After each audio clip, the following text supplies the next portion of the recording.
Всем привет, кто смотрит наш канал, а именно канал «Стройка в Израиле». Вот мы уже начинаем потихоньку работать. Первое видео было такое ознакомительное с объектом. Сейчас уже мы получили немножко материала и имеем возможность уже что-то делать. Делаем мы подготовку для фасада. Перед тем, как выставлять маяки и делать наружную штукатурку, здесь принято наносить такой адгезионный слой. Вот он. То есть фасад мы сначала проливаем водой и наносим так называемую арбацу.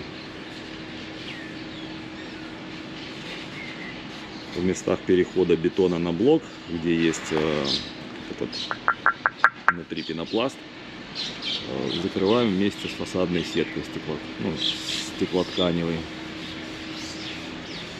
Вот материал у нас такой. Мы получили два мештаха, два поддона. Вот он, работаем с материалом, называется Мистер Фикс. Как бы достаточно бюджетный, но неплохой проверенный вариант. Работаем именно им, потому что наши рабочие уже к нему хорошо привыкли, знают особенности, знают тонкости. Вот 720 это арбаца цементия, цементная арбаца для ручного, для машинного нанесения тонким слоем, там до 5-6 мм наносится, и к ней потом очень хорошо липнут все цементные, гипсовые, любые материалы. Вот, пока вот сортир нам поставили, кстати, заказали, привезли новенький. Вот кое-что уже сеткой затянули. Ну, пока мы только делаем переходы, вот где блок-бетон, пенопласт, работаем руками. Заказали леса, нам поставят вокруг, и будем уже работать с лесов, и будем работать, привезут нам штукатурные машины. То есть сейчас мы руками закрываем все переходы, а потом все вместе зальем еще слоем со штукатурной машины, дадим несколько миллиметров, будет отлично. Перед тем, как наносить, проливаем водой, и в течение 3 дней после того, как нанесли, по 3-4 раза в день тоже проливаем водичкой, чтобы материал набрал прочность. Хорошо, в принципе, видно, вот здесь был пенопласт легкий, вот он виден на бетоне, и наносим вместе с сеткой.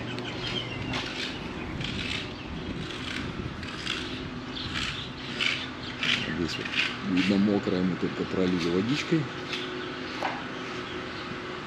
В принципе, первый этаж уже весь практически закрыли.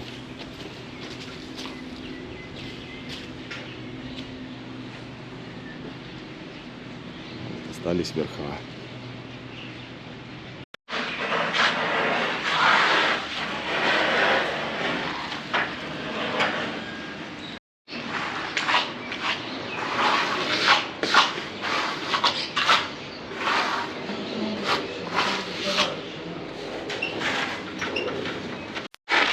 Такую используем сетку.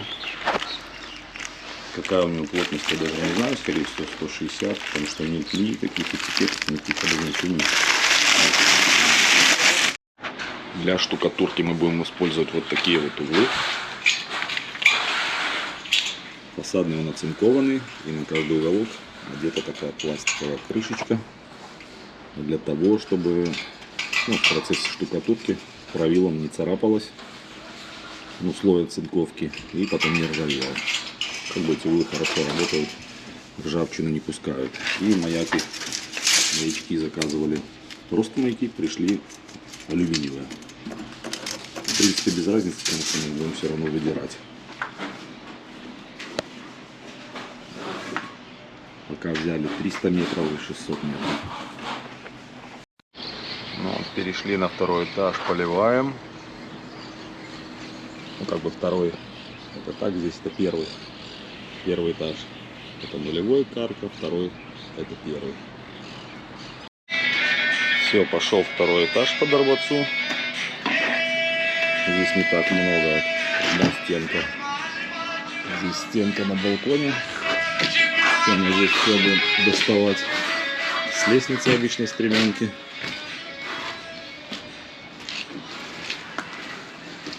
Здесь немножко И вот 2 стенки. Ну и вот этот еще кусочек.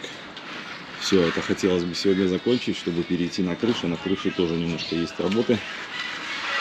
Вот. На все про все за минусом, не знаю, там метров 10 квадратных. То, что мы не достали без лесов, на все про все уйдет где-то примерно 1,5 дня. Вот нормальный, хороший результат.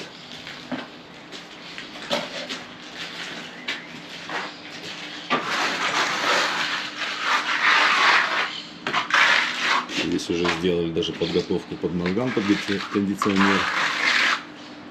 Но об этом в каком-нибудь другом видео расскажу подробно про кондиционеры, как готовиться к ним все, как штробин, какие расстояния и так далее. Пошел у нас уже следующий день. Вчера мы не успели поработать на крыше, как-то день быстро закончился. Или медленно работаем. Сегодня поступили подготовки крыши к теху, штукатурке. Наносим арбацот, все уже здесь уже готово, пролею водичкой очередной раз. Потому что хоть и сейчас ноябрь месяц, но достаточно жарко, солнце светит хорошо. Вот здесь все вокруг обходим арбацой.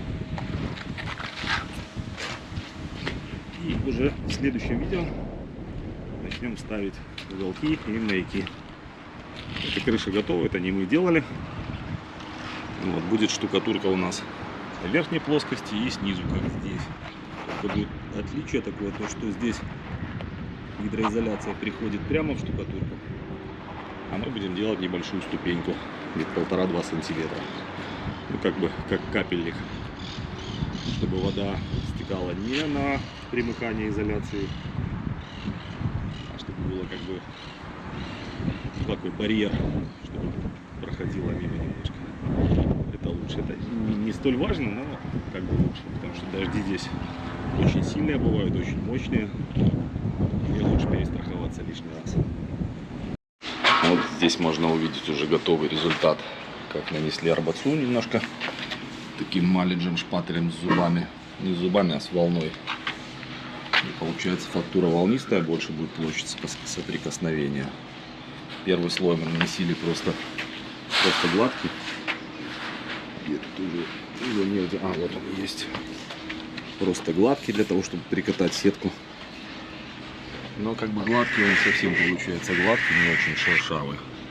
Вот в таком виде, когда она полимеризуется, она прям выпускает такие шипы. Здесь не очень будет видно, но она еще здесь не схватилась. Ну, прям такая, как наждачка получается. Вот. И при определенном слое, это от 5 до 6-7 миллиметров, эта арбаца, она приобретает немножко как бы гидроизолирующие свойства. Не как гидроизоляция конкретно, но немножко держит воду. Так вот, остался только верх. Вот он кусочек, где я давно уже делал примеры, я несколько раз проливали, она хорошо полимеризовалась. Вот видно, что прям очень шершавая становится. Все, такую поверхность штукатурка будет хорошо браться. Вот так у нас идет установка маяков. Все по шнуркам, все по уровню. Все 90 градусов.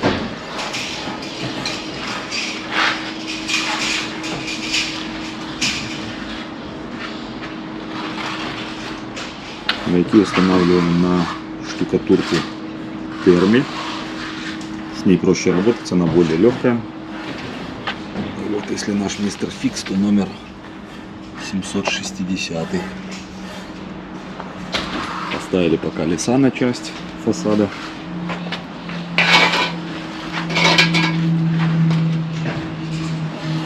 Уже закрыли. Остался только уголок пройти, проклеить поверху.